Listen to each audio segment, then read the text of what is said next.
आदाब नाजरीन, मैं सनम एजाज और आप देख रहे हैं ग्राउंड रिपोर्ट। हालात और वाक़ात पर हमारी पहली नज़र और शुरुआत श्रीनगर के बीचों बीच पुलिस कंट्रोल रूम के पीछे सिविल सेक्रेटरीट से के नज़दीक ही और श्रीनगर के बटमालू के फिरदौस आबाद की कॉलोनी और सुबह करीबन 3 बजे गोलियों की गनगरी से दवार उठी और बताया यही गया कि यहाँ मिलिटेंटों की मौजूदगी की खबर थी। और उसी के बाद जब इलाके का कॉर्डन किया गया तो यहाँ आमना सामना हुआ और इस आमना सामना में एनकाउंटर हुआ जो करीबन 9 बजे सुबह तक जारी रहा। सुबह 3 बजे से शुरू हुए इस एनकाउंटर में मालूम यही हुआ कि 3 मिलिटेंट मारे गए, एक खातून भी जान भी चली गई, एक सीआरपीएफ का अफसर भी जख्मी हुआ। कुल मिला के श्रीनगर के बटमालू के इलाके में तनाव, और इस तनाव के बाद जब इनकाउंटर ख़त्म हुआ तो बाद में भी तनाव देखने को मिला, जिस दौरान वो रिवायती जो पुराने दिनों से लेके आज तक चलता रहा, यानी वो पत्थर वगैरह वो भी देखने को मिले, फोर्सेस की डिप्लॉयमेंट देखी गई और घर घर सर्चिंग का जो मामला था वो भी काफ़ी देर तक देखने को मिला। लेकिन करीबन 11 बजे डीजी कश्मीर ने आईजी कश्मीर के हमरा और सीआरपीएफ के आईजी के हमरा श्रीनगर के कंट्रोल रूम में, पुलिस कंट्रोल रूम में एक प्रेस कॉन्फ्रेंस दी इसी हवाले से, और इस हवाले से उन्होंने तफसीलात फराहम करते हुए बताया कि ये ऑपरेशन था, कोलेटरल डैमेज भी हुआ, खातून के मारे जाने पर उनने अफसोस का इजहार किया और ये भी बताया कि मिलिटेंट साउथ कश्मीर के रहने वाले थे, तीनों के तीनों लोकल हैं, और ये उन्होंने बताया कि पुलिस के लिए बड़ी कामयाबी भी है।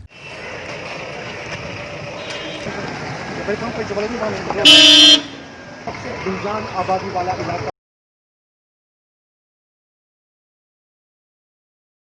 जम्मू और कश्मीर के हालात हैं, इसके चलते जगह जगह पर एंगेजमेंट्स ऑपरेशनल जो हैं वो जारी हैं। आज भी ऐसा ही एक ऑपरेशन बटमालू के एरिया में श्रीनगर सिटी में हुआ, जिसमें 3 दहशतगर्द मारे गए। दुख की बात यह है कि हम लोग जब ऑपरेशन लॉन्च ही कर रहे थे सुबह, very early in the morning, कुछ 3 बजे के आसपास, उसी वक्त हमारी पार्टी फायर के नीचे आई और अनफॉर्चुनेटली उस फायर के दौरान एक हमारे डिप्टी कमांडेंट सीआरपी की तरफ से जो सीआरपी टीम को केओटी को लीड कर रहे थे, उनको गोलियां लगी, जख्मी हैं, बेस हॉस्पिटल में हैं। और साथ ही एक महिला कौंसल रियाज जो उस वक्त उसी स्पॉट पे थी, उसको भी एक्सचेंज ऑफ फायर के दौरान गोली लगी और अनफॉर्चुनेटली उसकी डेथ भी हो गई। हमें बड़ा दुख है इस बात का कि एक सिविलियन की जान इसमें जाया हुई। बड़े लंबे अरसे से ऑपरेशंस बड़े साफ सुथरे चल रहे थे, मगर सिटी के हालात के चलते शायद ये अनफॉर्चुनेट वाक़ा जो है औरत की डेथ का भी इसमें पेश आया। अभी तक इस साल के दौरान श्रीनगर शहर के अंदर 7 कामयाब ऑपरेशन हो चुके हैं और 7 ऑपरेशंस में 16 दहशतगर्द अभी तक यहाँ मारे गए हैं, जिसमें जुनैद सहराई भी शामिल है, जो आप जानते हैं कि हिजबुल मुजाहिदीन का बड़ा कमांडर था। उसके अलावा भी काफ़ी कमांडर्स इस ऑपरेशन में मारे गए। मरने वालों में 5 लोग ऐसे हैं आतंकियों में जो श्रीनगर शहर के रहने वाले हैं और बाकी लोग 11 जो हैं वो बाकी ज़िलों के हैं।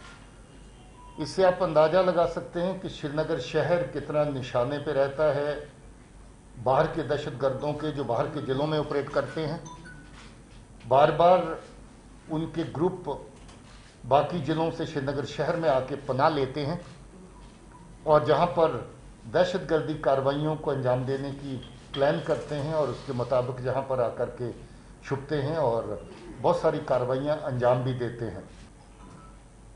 ऑपरेशंस के हवाले से अगर देखें तो अभी तक 72 ऑपरेशंस इस साल के अंदर हम लोग कर चुके हैं, जिसमें 177 दहशतगर्द अभी तक मारे गए हैं, जिसमें 12 दहशतगर्द जम्मू के खित्ते में मारे गए और 165 यहाँ पर मारे गए। इसमें काफ़ी बड़ी तादाद फॉरेन टेररिस्ट की है जिनका ताल्लुक पाकिस्तान से है। इनमें 22 टेररिस्ट जो हैं वो अभी तक जो मारे गए हैं वो पाकिस्तान से जुड़े हुए फॉरेन टेररिस्ट हैं। इतना बता दूं कि तीनों लोकल टेररिस्ट हैं, तीनों ही साउथ कश्मीर के हैं और तीनों से हथियार पकड़े गए हैं। मैं फिर से जो हमारी महिला जिसकी जो रात वाले ऑपरेशन के दौरान एक्सचेंज ऑफ फायर में डेथ हुई उस पर खेद व्यक्त करता हूँ। अनफॉर्चुनेट लॉस है और मैं उनके परिवार के साथ भी हमदर्दी जाहिर करता हूँ और ये भी दुआ करता हूँ कि हमारे ऑफिसर जो सीआरपी की तरफ से जो ऑपरेशन के लीडिंग रोल में थे वो इस वक्त जख्मी हैं, क्रिटिकल हालत में हैं और उनकी तंदुरुस्ती के लिए भी दुआ करता हूँ। श्रीनगर के पुलिस कंट्रोल रूम में डीजी की प्रेस कॉन्फ्रेंस और इस प्रेस कॉन्फ्रेंस में मीडिया ने जहां दूसरे सवाल पूछे वहीं सोपोर में नौजवान की हलाकत पर भी मीडिया के सवाल थे और मीडिया के सवालात के साथ साथ ये भी सवाल था कि श्रीनगर में जो पुलिस जो बिमना के इलाके का नौजवान गायब है उसके बारे में, गांदरबल कंगन के नारानाग के इलाके से जो करीबन 2 महीना पहले गायब हुआ है उसके बारे में पुलिस की क्या तहकीकात है, क्या तफसीलात हैं, तो आईजी कश्मीर ने उसकी तफसीलात फराम की। उस पर हम लोग काफ़ी मेहनत कर रहे हैं। उसमें हम लोग आर्मी से हेल्प ले लिए, हम लोग आईबी से भी ले रहे हैं, राव से भी हम लोग मेहनत कर रहे हैं उसमें। लेकिन जो हम लोग का फील्ड सोर्स जो बोला था पहले फील्ड रिपोर्ट में उसके हिसाब से ये तंजीम ज्वाइन कर लिया है, क्योंकि उनके फैमिली बार बार अपील कर रहे हैं, रिक्वेस्ट भी कर रहे हैं, मेहनत भी कर रहे हैं। तो हम लोग इस डायरेक्शन में दोनों ओपन है। दोनों उस टाइम में जो हम लोग खबर मिला था इनफैक्ट कि अभी फील्ड का सोर्स बोलता है कि एचएम ज्वाइन किया है, लेकिन उनके फैमिली के रिक्वेस्ट को मानते हुए हम लोग पैरेलल तफ्तीश जारी है, पूरा हेल्प ले रहे हैं, देखें कि ट्रेस आउट कर रहे हैं, मेहनत कर रहे हैं इसमें।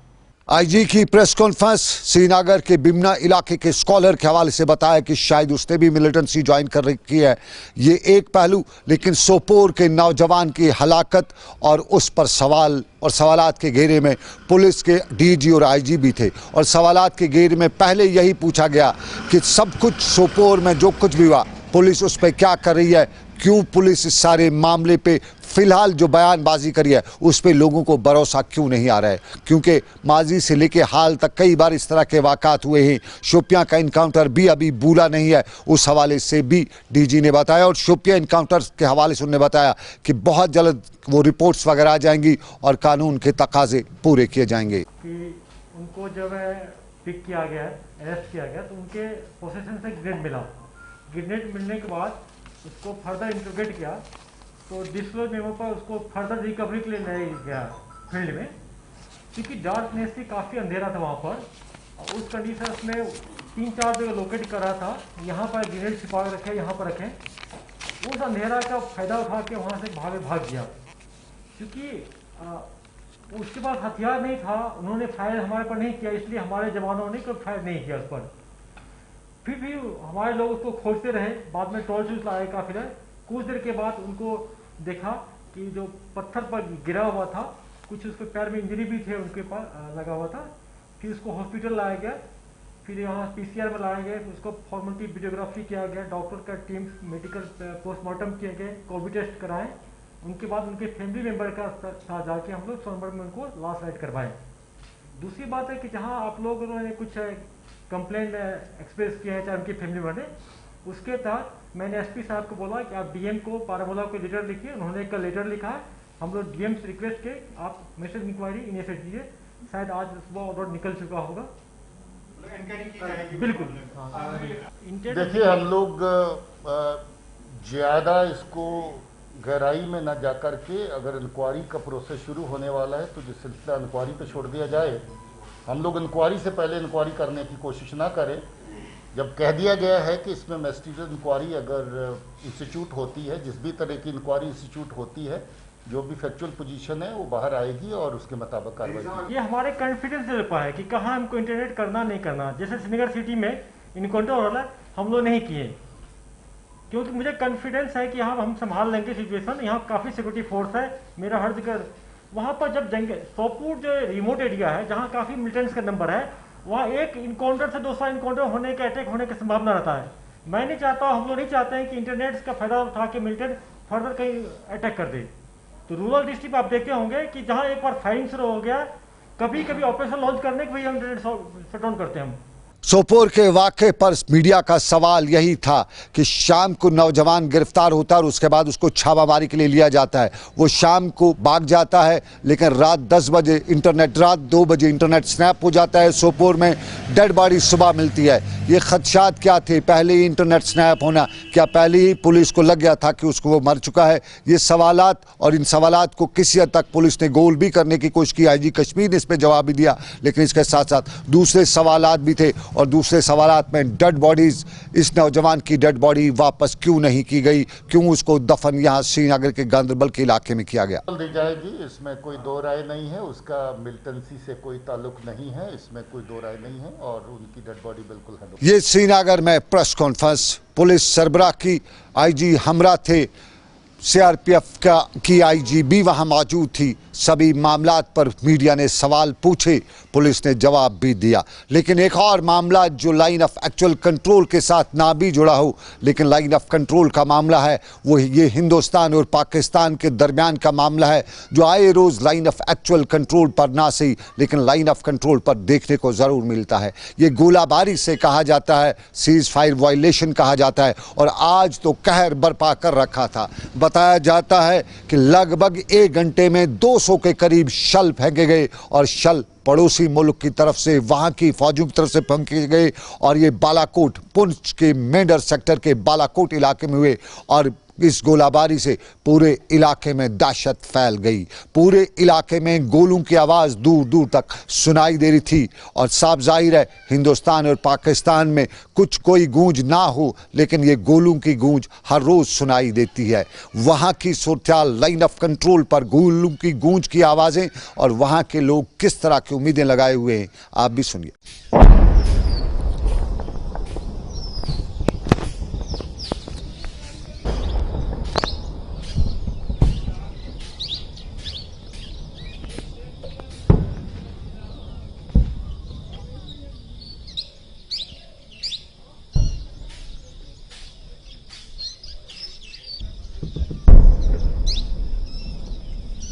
आज सुबह से कम 7 मिनट में 180 शेल जो है वो लैंड हुआ है। यहाँ पे 180 गोला गिरा है।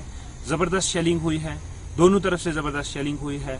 लेकिन मेरी इंतज़ामिया से गुजारिश है, बिलखसूस डिप्टी कमिश्नर और एलजी मनोज सिन्हा साहब से, उनके काम बहुत अच्छे चल रहे हैं, और मेरी उनसे गुजारिश है कि ये जो आज सुबह से हालात यहाँ के बने हुए थे, लोगों ने चाय नहीं पी, लोगों ने नाश्ता नहीं किया, लोगों ने खाना नहीं किया, खौफ का माहौल बना हुआ, और बिल्कुल जंग के हालात जो है वो बने हुए हैं। कि अच्छी रोड्स जो हैं वो डेवलप की जाएं, और साथ में हॉस्पिटल की डेवलप की जाए, इसको अपग्रेड किया जाए हॉस्पिटल को, और लोगों को फैसिलिटीज़ प्रोवाइड की जाएं। एक बुलेट प्रूफ एम्बुलेंस जो है वो जल्द से जल्द लोगों के बीच यहाँ पर लाई जाए, ताकि लोग जो है जब कैजुअलिटीज होती, इंजर्ड होते हैं लोग, तो वो जल्द से जल्द उस एम्बुलेंस के जरिए हॉस्पिटल में पहुँचाए जाए।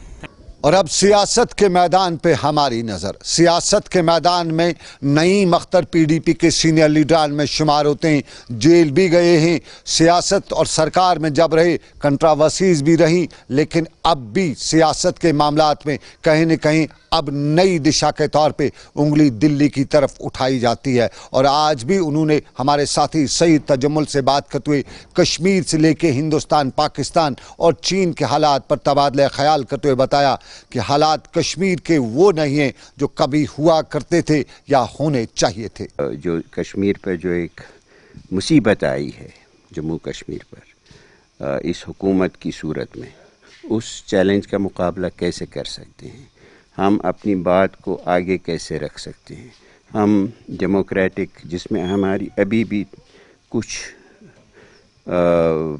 जिसमें हमारा एतमाद है, तो उसको हम कैसे यूज़ करते हैं, कैसे इस्तेमाल करते हैं डेमोक्रेटिक चैनल्स को, कि हम दुनिया तक अपनी आवाज़ पहुंचाएं, हिंदुस्तान के लोगों तक अपनी आवाज़ पहुंचाएं, जो हमारे दोस्त हैं उनके तरफ अपनी आवाज़ पहुंचाएं कि जम्मू कश्मीर में जो कुछ हुआ है वो हमारी मर्ज़ी के ख़िलाफ़ हुआ है, हमसे पूछे बग़ैर हुआ है, कॉन्स्टिट्यूशन के ख़िलाफ़ हुआ है। और जो नई दिल्ली ने पिछले 70 साल जितने वादे किए हैं कश्मीरियों के साथ, जम्मू के लोगों के साथ, उन सब वादों की खिलाफ वर्जी है। हमें पूरी लीडरशिप को, जो हमारी लीडरशिप है, हमारी लीडर कायद जो हैं महबूबा जी, वो बंद हैं, और बाकी जो कश्मीर के लीडरशिप है, मेरा यकीन है कि यूनिटी के बगैर अब हमारा कोई सियासत हो नहीं सकती है, क्योंकि अब हमारा नेशनल कॉन्फ्रेंस के साथ या सजाद साहब के साथ या दूसरी पार्टियों के साथ कुछ ऐसी चीज़ नहीं है कि जिस पे हम आपस में लड़ें। मैं ये कहता हूँ कि हमारे पास 4-5 कनाल ज़मीन थे, उस ज़मीन को जो सरपंच है उसने अपने नाम कर लिया है। पहले हम उस पे लड़ते थे, हम 5 साल, उसके बाद नेशनल कॉन्फ्रेंस 5 साल, अब तो वो ज़मीन ही नहीं रही, हमारे पास कुछ नहीं है। तो इसलिए वो जो कुछ है उसको पाने के लिए अगर हम कमर बस्ता हो जाएं और एकजुट हो जाएं, तो मुझे नहीं लगता कि कोई दुनिया की ताकत हमें इस तरह पामाल कर सके। जिस तरह से बयानात आए गुपकार डिक्लेरेशन के सिग्नेटरीज के कि अटूट अंक है, कुछ लोग कहते हैं कि हम अपनी सियासी दुकान बंद करेंगे अगर गुपकार डिक्लेरेशन आगे बढ़ी। अगर आप एक बार फिर अलग थलग पड़े तो पीडीपी अपना जंग कैसे लड़ेगी? देखिए, अभी आपको ये एक मनफी सोच है, एक मनफी सोच है। हम मस्बत तरीके पे इस पे जाएं, जो अभी फारूक साहब के की दस्तखत के साथ, उनकी मंशा के साथ, सजाद लोन साहब के मंशा के साथ, महबूबा जी हैं उसमें, मुजफ्फर साहब हैं, हमारे कम्युनिस्ट दोस्त हैं, इन्होंने एक कागज़ पे दस्तखत किया है। मुझे कोई वजह अभी नहीं लगती कि हम उससे परे किसी चीज़ में देखें। उन्होंने कहा कि हमारा हर कदम जो होगा वो जम्मू कश्मीर की शिनाख्त, इसके कल्चर, इसका आइडेंटिटी, इसका मज़हब, इसको महफूज, इसके तहफ़्फ़ुज़ के लिए हर कोई कदम उठेगा। मैं उसी पे हूँ। अब क्या किया जा सकता है? What next? जो कुछ हुआ हो गया, और जिस अंदाज से, जिस तरीके से हुआ, आपको एतराज़ है उस पर, लेकिन हो गया। अब व्हाट नेक्स्ट पीडीपी और पूरे जम्मू कश्मीर? देखिए, हम इसको एक्सेप्ट नहीं करते। ये जो डिफिटिस्ट एक मेंटालिटी है कि ये इसमें कुछ नहीं होगा, क्यों नहीं होगा? जब आपने एक बार किया तो दूसरी बार भी होगा, यही पार्लियामेंट करेगी। ये डिफीट हम कम अज़ कम मैं एक्सेप्ट नहीं करता, मेरी पार्टी एक्सेप्ट नहीं करती। हम ये डिफीटिस्ट मेंटालिटी को इसको लड़ना है। और सियासत के साथ साथ हमारा विजिलेंस डिपार्टमेंट, अब जिसे एसीबी कहा जाता है, मुतहरिक दिखाई दे रहा है। वादी कश्मीर से लेके जम्मू के मुख्तलिफ इलाकों में एसीबी करप्शन पर कांच लगाने के लिए, गिराने के लिए हर रोज़ कार्रवाइयाँ करता है। और आज सांबा के सिडको कम्प्लेक्स में भी एसीबी की कार्रवाई हुई और एसीबी की ये छापामारी वहाँ पर पीडीडी डिपार्टमेंट यानी पावर डेवलपमेंट डिपार्टमेंट के AEE के दफ्तर में हुई, जिस दौरान कागजात की जाँच पड़ताल की गई। अगरचे एसीबी ने आज की कार्रवाई के हवाले से कुछ खुल के नहीं बताया, कुछ नहीं बताया, लेकिन माना जाता है कि करप्शन का इल्ज़ाम और करप्शन के मामलात पर ही ये छापामारी हुई है।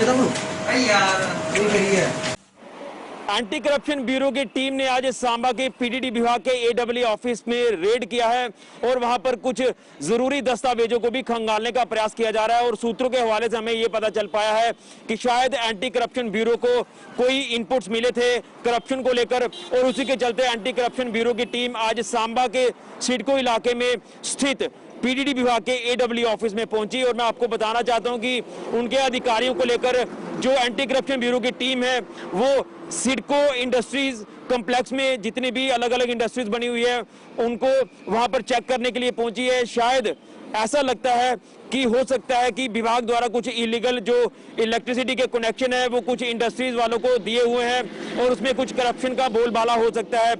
और अब आओ गांव चले हम, सरकार का नया अंदिया गांव चले हम, और गांव चले हम की तरफ यानी बैक टू विलेज के पार्ट 3 के हवाले से तैयारियां जोरों पे हैं। सरकार का हर पुर्जा ज़मीनी सतह पे गांव चले हम 3rd फेज़ को कामयाब बनाने की हर मुमकिन कोशिश भी कर रहा है। और जानकारों के साथ साथ ज़मीनी हक़ाइक़ समझने वाले ये भी कहते हैं कि पिछले 2 बैक टू विलेज प्रोग्राम कामयाब ना भी हुए हों, लेकिन अब की बार जिस तरह रियासत के लेफ्टिनेंट गवर्नर इस पर नज़र रखे हुए हैं, जिस तरह से मेहनत की जा रही है, उससे अंदाज़ा यही किया जा सकता है कि अगर अब की बार भी कुछ कुछ नहीं हुआ तो फिर कभी नहीं होगा। और इसी मुद्दे को लेकर रियासत के एलजी के मशीर भी है और रियासत के एलजी के मशीर फारूक अहमद खान ने श्रीनगर में आज अवामी दरबार मुनक्कद किया। इस अवामी दरबार के दौरान लोगों ने अपने मसाइल बताए। पानी, बिजली, सड़क तो मसला ही मसला है और हर जगह से इस तरह के मसाइल लेके लोगों ने उनसे मुलाकात की।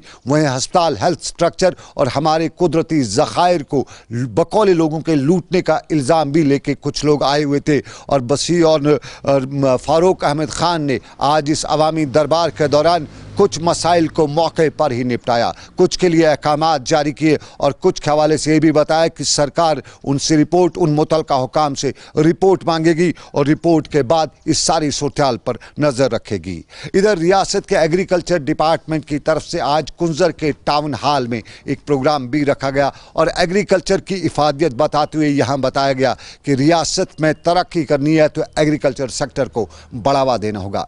एग्रीकल्चर डिपार्टमेंट के प्रिंसिपल सेक्रेटरी भी यहाँ पे मौजूद थे और यहाँ उन्होंने अपनी इस तकरीर के दौरान या अपने खताब के दौरान नौजवानों पर जोर दिया कि वो एग्रीकल्चर सेक्टर के मुख्तलिफ पहलुओं को अपनाएं, उन्हें उजागर करें ताकि अपना रोज़गार भी कमाएं और दूसरों को भी रोज़गार फराहम करें।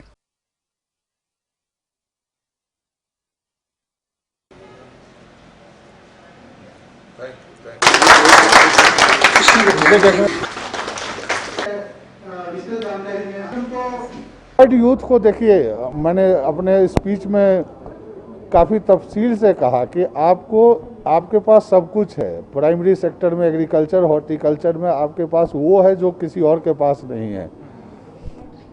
ज़रूरत है कि उसमें अवसर ढूंढना, अपॉर्चुनिटी ढूंढना कि उसमें हम वैल्यू एडिशन कैसे करें, मार्केटिंग कैसे करें और ना सिर्फ हम अपने लिए कुछ काम करें कि हम जॉब प्रोवाइडर भी बने। तो एक अनएम्प्लॉयड यूथ जो हमारे पढ़े लिखे हैं उनके पास एक बहुत बड़ा अवसर है फूड प्रोसेसिंग इंडस्ट्री में आगे आने का।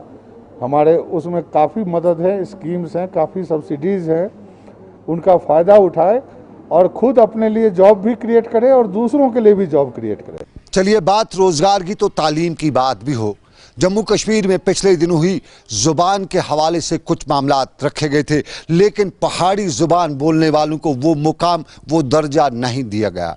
पहाड़ी ज़ुबान रियासत की एक बड़ी लोगों की ज़ुबान भी है, एक बड़ा तबका पहाड़ी ज़ुबान बोलता है, लेकिन इस तबके से वाबस्ता लोगों का हर बार यही इल्ज़ाम रहा है कि हमेशा उनके साथ सौतेला सलूक किया गया है। वो एसटी का मामला हो, वो रिजर्वेशन का मामला हो, वो या दूसरे मामलात हों, पहाड़ियों की कभी सुनी नहीं गई है। और अब की बार ज़ुबान का दर्जा दिए जाते वक्त भी पहाड़ियों का नहीं सुना गया है। और आज श्रीनगर में पहाड़ी ज़ुबान से वाबस्ता अफराद सरकार तक ये बात पहुंचाने की कोशिश करते हुए बता रहे थे कि उनकी ज़ुबान भी है, उन्हें भी ज़ुबान रखने का हक़ है, उनकी ज़ुबान को भी ज़ुबान का दर्जा देने का हक़ है। और पहाड़ी इस बात का यकीन और अंदिया दे रहे थे कि आने वाले वक्त में इस ज़ुबान के लिए, अपने हकूक़ के लिए वो सरकार के ख़िलाफ़ मोर्चा भी खड़ा करेंगे। ये श्रीनगर में पहाड़ी ज़ुबान से वाबस्ता अफराद की बात। लेकिन हमारे यहाँ जहाँ बैक टू विलेज प्रोग्राम सरकार पूरी तरह से तैयारियां लेके मैदान में उतरी है, वहीं श्रीनगर से लेके वादी कश्मीर के कुछ इलाकों में आज भी लोग पिछले बैक टू विलेज प्रोग्राम का रोना रोते हुए बता रहे हैं कि तब हासिल नहीं कुछ किया, अब क्या करेंगे। और यही मामला श्रीनगर में कुछ लोग हमें भी बता रहे थे।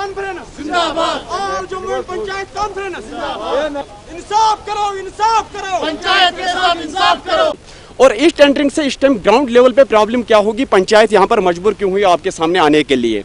मजबूरी ये हुई है कि हम इससे रोजगार देते थे गांव में एजुकेटेड यूथ को, जो अनएम्प्लॉय एजुकेटेड यूथ है यहाँ पर, हम 4-4, 5-5 लड़कों को एक एस्टीमेट देते थे, वो अपना रोजगार चला पाते थे। इस टाइम गवर्नमेंट ब्यूरोक्रेटों को आगे लाना चाहती हैं।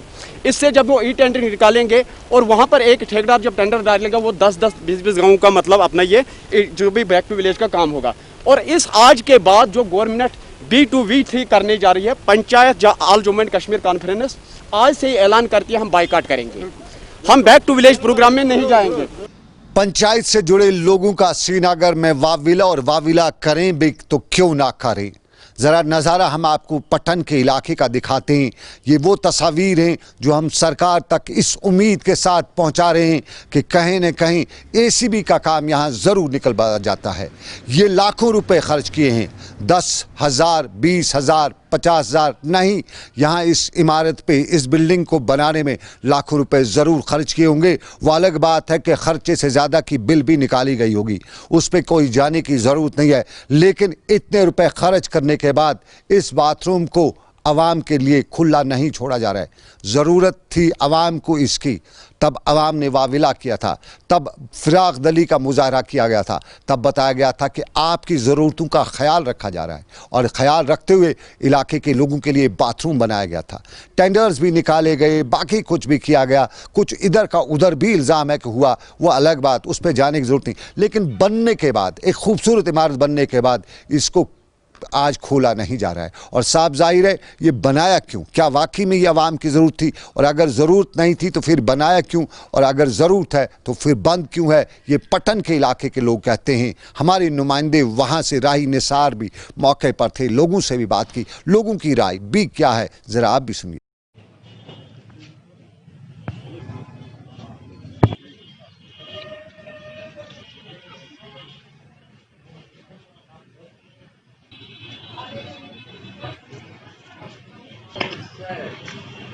ये बनाया कि बाथरूम हो ये लगे रपस 20 लक्ष यमो वनस गो लाख वह काल ये लेडीज तो सड़क पे बाथरूम एवेलेबल पटन मज कहें अस बड़ मुश्किल पटन मज एडमिशन कहीं कार्रवाई ग पटनस मज गई हर रंग मुश्किल लेडीज गई सड़क पे गई खत्म बज आए कजगुंड पे एडिशनल मीटर अत बाथरूम मज कहीं चीज एवेलेबल पटन यह लाग बिल्कुल अत लगे 20 लक्ष रुपये लाग अत गया जरूरी लाग इतने बने कर पिट कर।